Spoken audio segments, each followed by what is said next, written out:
Hey guys, Skimmy and Sta'immy back at it again with another video. We're going to bring you some of the games that happened from the Gamestah Ember series week 1. Now we're going to cover this game. It is from round 1. It's going to be Negative Synergy up against Royal Allegiance. So if we kick it off on the right hand side to break down the two bans that they had, they went for Illidan as well as the Kael'thas. Now these are arguably the two strongest heroes in the meta right now. Great maps for them both, but also just really encourages both the Bruiser play and encourages the Wizard play by taking those two off the board. Indeed, and on the side of Negative Synergy on their two bans, they actually went for the Thrall and Uther. So Thrall is obviously a really strong bruiser at the moment. He's been a staple in the meta for quite some time with the Sundering as well. Can't really go wrong with that, how it splits up the team. And they actually banned out Uther, which is something we'll talk about in the pick stage as well. But with the Divine Shield, so very strong and a very nice burst healer for any team comp, really. Yep, so Royal Allegiance then opened things up by going for the Sonya first of all. Quite diverse, you can really expand your comp from there. Great solo laner, a lot of sort of bruiser control. And we'll say with Thrall and Illidan off the board, you're left with very few options to go with that one. So Negative Synergy then turned things around by taking a Tesla on the Greymane. Far too good to give up and allow Royal Allegiance to pair with that Sonya, so no surprises for them. Indeed, and if you actually look at Royal Allegiance's second lot of picks now, we actually see Zagara and Li Ming. So Zagara, one of the strongest specialists, she's been around for a long time, a lot of map presence, and she's going to be probably the solo laner, but we might actually see Tassadar going up against her, so going to be quite a stalemate there. Li Ming, also a lot of poke potential and a lot of burst damage. If you find yourself getting those kills and those resets, it can really spell doom in those end stage team fights, as well as it being on Cursed Hollow, with the kind of poke style play you can expect to see. Yeah, a lot of tribute harass is going to be expected to come out of those two, so definitely keep your eye on that. Rhaegar and Anub'arak were then picked up by Negative Synergy, so with Arufa being taken away, Rhaegar is arguably the strongest support in the game. Definitely up against what Royal Allegiance have so far. It's going to give them a lot of sustained heals to go up against it. Not to mention a Lightning Shield that can pair nicely with both the Anub'arak and the Greymane and the Earthbind, just to slow everything down. Now the Anub'arak is a comfort pick for Robodobo, but also pairs quite nicely up against what Royal Allegiance have in their roster right now. Going to do a lot of work up against those two backline squishies, be it Li Ming and Zagara. Yeah, well, you did talk about this before as well, Skimmy, and the Kharazim is actually picked up in response to the Uther ban, I guess you could say, without the Divine Shield. What they went for instead is the Divine Palm, which actually acts upon death rather than keeping you away from death. So a bit harder to use, but we're going to have to see how Royal Allegiance pull that one off. Muradin was the last pick for Royal Allegiance, and a very strong tank. No one's a stranger to him indeed, and with that attack speed debuff might be very useful against Greymane and with the crowd control that he possesses as well. Yep, so the final pick that comes out of Negative Synergy to round things out, they do go for the Falstead, a very big comfort pick for Ninja as well, great global presence to get that soak on, great strong solo laner, and the gust potential is absolutely huge to position these fights quite nicely for what they want to achieve.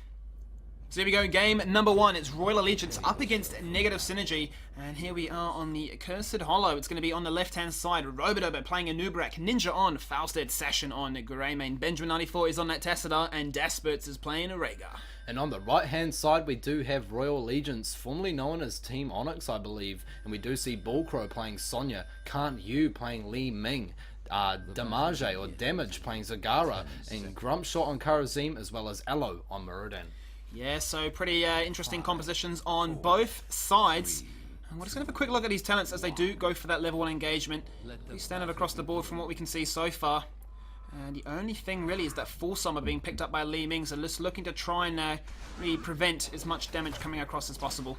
Yeah, and a bit of an engage here, but nothing actually going down. They usually see this at the start of the game. They're just waiting for the first creep camp to come out, give it a quick burst, and rotate to the other lanes, and also maybe try and get a cheeky kill at level 1. So, gonna have to wait and see what happens here, but, you know, just looking at the team comps to me, who do you think is, who's on the money here?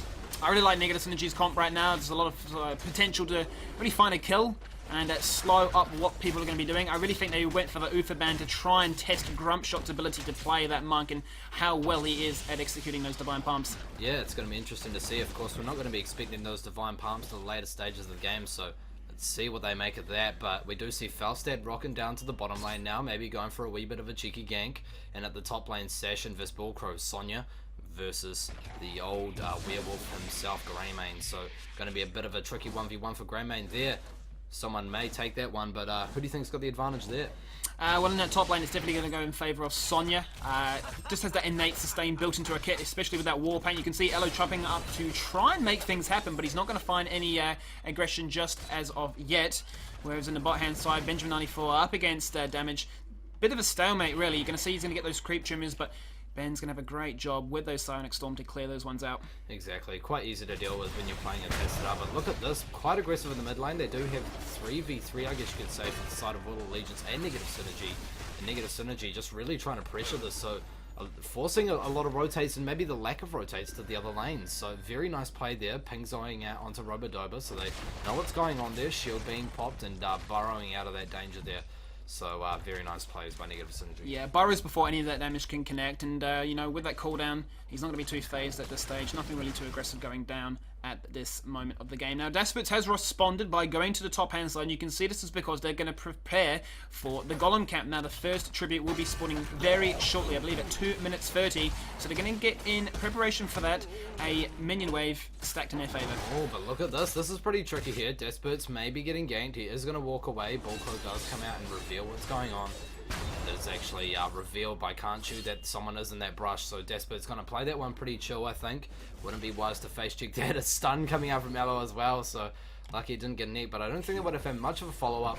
And now there's a bit of aggression in the mid lane, so can't you roaming back down, and now level 5 is being picked up in Negative Synergy, so about a 20%, 50% lead advantage for Negative Synergy here. Yeah, and you can see Session's already in position, both Negative Synergy and Royal Allegiance hanging out in those bushes, waiting for the first member to make their statement heard. As Robodoba leads the charge, Elo extremely aggressive there, jumps into the fray, and he's going to try and zone those members out. Yeah, doing quite nicely, and this is usually the hardest tribute to pick up, Skimmy, because it's so early in the game, you don't have those talents. Really going to have to see how they play this. Could imagine Royal Allegiance really going to abuse that Li Ming and just keep trying to poke, and here comes the Zagara as well to respond to that as well. So Orbs coming out, Benjamin94 might actually get this, but no. Nice wee drop there of those Roachlings to further delay that Sonic Storm on cooldown as well. Elo going quite deep, a lot of damage being pumped out onto Robodoba, burrows out, Elo going quite deep with the Sonya, Whirlwind being used now as well as the combo from the Zagara. A lot of mana being used to stop that. Grump Shot might get this, but no. Psionic Storm from the Tesseract does keep that at base. So what exactly is going on here, Skimmy? Break this down for us. Well, right now they're just trying to exchange pot shots from either side of the field. Both teams just chucking out a lot of poke damage, trying to commit. They did do a fair chunk of damage onto Robodoba, but with that, well, he has tapped up quite nicely, and that's going to really show the dividends that come across from that Despot Rhaegar pick. But look at that. Session gets into the fold. He goes on towards Can't You. Li Ming completely zoned. Elo comes in retreat too, and that allows them to pick up the first tribute in their favour. Yeah, very nice indeed how they just jumped onto the Grump Shot, the Li Ming in the back. They're really forcing them to back out, and now Benjamin is just rotating through the other lanes and getting that soak. Probably going to be eyeing up their bottom lane to get that XP. Doesn't want to let that go to waste, Skimmy. Yeah, Negative Synergy definitely got the rotational advantage right now. They've already backed away. Not to mention they have Falstad at their disposal too, so global presence is going to be huge on this one for them. And you're going to see as a result, this is what's allowing him to hit level 7 first. Ben doesn't miss out any of that soak, and he's going to be quite happy with himself. Yeah, don't blame him for that one, Skimmy. So Robodoba deciding to stay around in the mid lane there as Sashin actually stays around on the top lane, soaking that XP nicely as well. So over half a level in XP lead at the moment, might just trying to push that even further. Grump Shot and Elo are trying to take this at the moment, this hard camp in the bottom right, top right hand corner of the map for Team Royal Allegiance. So it's going to allow them to get a lot of nice map pressure. Yeah. And look at Ninja now bringing up his own hard camp. Yeah, basically just going to trade out mercenary camps at this stage of the game. The next tribute will be spawning very shortly. And Benjamin94 is going to keep doing that stalemate in the bot. You can see the creep trimmers are basically posturing defensively right now for damage. He's not able to, as I can't even speak English anymore, not able to really just push those ones on through. Obviously the Psionic Storm doing a lot of work, and not to mention that Oracle able to find those out quite easily. I think something to mention there as well, Skimmy, if you've ever played a bit of Zagara, is you don't want to waste all of your mana using those creep trimmers, you know, so it could be just a case of I only want to cover what I need to cover at this stage. Oh, the Impale! Chef comes out in time, nice. Interrupting Grumshot, who goes for his second try on this capture. There goes the Psionic Storm, comes across now, and they're going to look for the third capture now. Third time is the charm apparently, but Robodoba's having none of it. He gets in the fold, the Impale comes across just at the very last second. Yeah, very nice Impale there, actually stopping him twice, but actually ducking out of there in the last moment that he actually could. Grump Shot now going for the recapture. Can he get the tribute? Does actually look like they're going to drop out of this one. Rightfully so. A good thing on this map as well is knowing when to back out Skimmy. You don't want to keep fighting. You don't want to keep wasting the time when you could be soaking. So look at Felstad in the bottom. He's already down there soaking. They had the pickup in the mid lane as well. A whole level advantage here for the side of Negative Synergy. So they really capitalized on that absence in the other lanes from Royal Allegiance, and look where it's got them. Yeah, and level 10 on the horizon right now for Negative Synergy, but just really looking at these level 7 talents before 10 is acquired. Wizened Duelist is definitely the most interesting pickup here for Greymane, really showing the confidence that he has on his pick, but not to mention we've also got the Swarm Momentum, your typical battle momentum picked up for Zagara there, so opting for that as opposed to the increased creep tumor size or even that incubation. So he's just looking to chuck out as many spells as possible and just be an annoyance. Also noticed that the Li Ming is going for the Magic Missile build as well, opting not to go really for that Arcane Orb, so going to be expecting some big plays out of the Li Ming here. But yeah, very interesting here what Negative Synergy are doing. They're being quite aggressive, they're clearing a lot of that creep, and now maybe looking to engage onto this easy camp. Here comes the Felstad, level 10 being picked up as well. Are we going to see a Mighty Gust? Probably not, a bit out of position here, but here comes Grumshot for the return here. Here comes Robodobra as well, so they're all postured around this. This easy camp is most likely theirs, and I like how they're all there, ready and waiting. So you don't really want to fight up against that either when you're not level 10. Very smart by Royal Allegiance to back away from that fight. The patience there from Falster was impeccable. He just didn't burn that gust in a panic moment. He sort of flew in rather aggressively into a blind bush, mind you. Didn't actually know how many members were there, but he did it with utmost confidence. And realised he didn't even have to burn the gust. He could just get it just by his presence alone because the fact they had level 10. Exactly. Great presence there, and just a great motivation there, I guess you could say. So Bullcrow at the top there, he's going to continue to soak. Level 10 has already been picked up now by Royal Allegiance. So if we have a quick chance to look over this talent, we do see Sonya picking up Wrath of the Berserker, Disintegrate for Li Ming, pretty standard stuff. And Divine Palm as well. So yeah, nothing really out of the ordinary there, Skimmy, for Team Royal Allegiance. Any other comments about that? No, everything's pretty standard across the board there. I was just going to mention that they have picked up Boss Negative Synergy, and it looked like Royal Allegiance were then going to try and force a kill on towards Session in this top-end lane. But look at this, Session getting extremely aggressive. He finds the kill, he goes into Li Ming, 1v3. I do not believe he gets the disengage, he gets the stealth, and he just makes plays happen out of nothing there. Gust comes across from Ninja, he's looking for more. Session baited almost to stop that recall, but Bullcrow, wow, Session making work. Yeah, I mean, what Session did there was actually quite tricky. He saw what was going on. I think he actually knew he's getting kind of baited there. And Muradin, I don't know if you noticed, Skimmy, but he actually missed the stun there onto Session, so it actually cost him a kill. But look at this, another engage. Nice wall being popped here for Tessadar. They're going to be trying to follow this up. Robodobra surely going to have stuns coming up soon.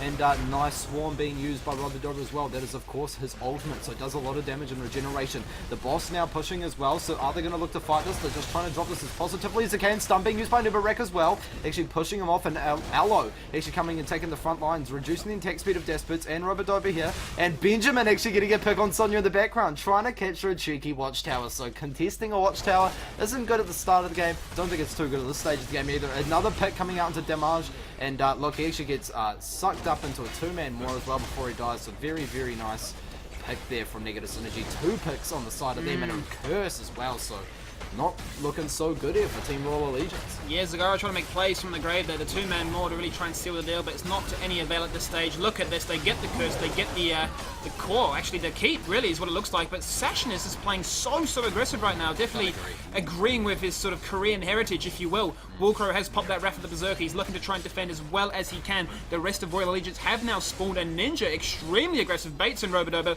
but he does barrel roll across, and it looks like Bullcrow is not finished there, Starving. He is definitely not. A wall is to be expected coming out of Benjamin in a moment. There it is, and just blocks off the whole team. Beautiful. I am loving the confidence of Team Negative Synergy as well at the moment. This is why they've been going overseas, and I mean, it's no, not to shame the other team, but they have been doing so well, Negative Synergy, recently, winning so many games, and you really can't put it past them, and this is the sort of the gameplay you expect out of them. Not to take away from Royal Allegiance, though, been around for quite some time as well, holding themselves surprisingly well, but such a huge XP disadvantage for them at the moment. How do they come back from this sort of disadvantage, Skimmy? How do you come back from this? Well, right now it's just a case of picking and choosing. Waiting for those engages earlier to try and get Session. They just need to make sure they can capitalize on it. A 1v3 situation should never happen for Session, and he's having a great time right now. Wizened Jewel's doing a fair chunk of damage. as they now look once again to force a fight. Robodob is still staying on that mount, just runs into 5 people. The Burrow Charge comes across. The Gust is even better, Starving. Yeah, and a big fight. Gust already being used. Bullcrow using his Wrath of Berserker, and Damage being taken out so early as well. Moore was on cooldown, so he couldn't quite pop that. Can't you at the back, trying to do as much damage as he can. Nice stun from Elo to keep him alive, but no, 2 of those members are going to have to drop out. Bullcrow sitting at the back with Grumpshot doing as much as he can. I believe Divine Palm already hasn't even been used yet, so maybe it could have been used to save that Sonya or even that Merida that just got taken out in that short space of time. Grumpshot going so low, and Ancestral Healing as well being popped, but still no Divine Palm there by Can't You. So I mean, that just shows the speed and the synergy of Negative Synergy.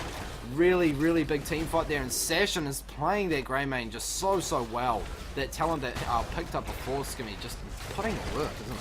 Well, I mean, it really is. You can see right there on your screen, it's already half complete, so he just hasn't died. He's finding a lot of value out of that one, an extra 15% damage at the bare minimum on every single auto. But really, Starving, that's a clear-cut example of what we're talking about during the draft. The Divine Palm, it hasn't been used a single time. There's a lot of opportunities for it to come out, but it's just not as clear-cut and easy to execute as the Divine Shield. So Negative Synergy just punishing Royal Legends as a result.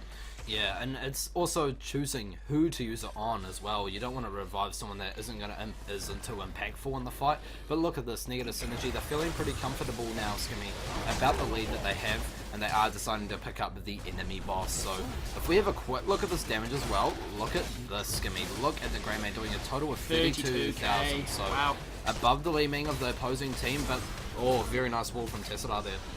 Yeah, and that's a wall that they're going to try and use to defend as long as possible. If it's just too late, 16 to 14, make that 17 to 14 now. Oh, Ninja comes across once again with a Gust. It's going to connect with everybody. The Moore, every time from the grave, the Freeman Moore finds an all, but it goes completely over the top of it, the wall, preventing anybody from running away. It's a complete field day. Yeah, a bit of a nice fight actually for Team Royal Allegiance, but the Moore was just a bit early timed. They actually got 3 members, but Can't You actually missing the opportunity there for the Arcane Orb and Missile combo. Despert's being dropped pretty low as well. He is pretty low on mana. They must be noticing this at this certain time. A boss being picked up as well, but Sashin going to go to town here. Does have the shields for the attack power. Spell shield up for him as well, so reduced damage on the way for him. He is feeling so confident. You just tell in his stride. Look how that wolf walks, he says. But oh man, look at this. A final fight looking to break out here. Invulnerability being picked up by the Tessera, healing up to about plus 50% HP there. The boss wailing on the core for Team Royal Allegiance. Could the spell GG, Skimmy? I think so. Yeah, the boss is still rather healthy. The core is dropping down to 30%. It looks like it's game, set, and match. Ninja barrels across. He flies across too. He dies to the tower. Sacrificial lamb, but it's not going to matter. Game 1, round 1, goes Negative Synergy. Yeah, amazing game there. Negative Synergy, I believe, just really showing that they have been around for quite some time. Really in a very experienced team, and you just got to pay kudos to them. But like I said before, Skimmy, Royal Allegiance putting up quite a nice fight as well. A couple of nice team fights in their behalf, but I do believe that Kerosene pick was just quite difficult for them to go through with.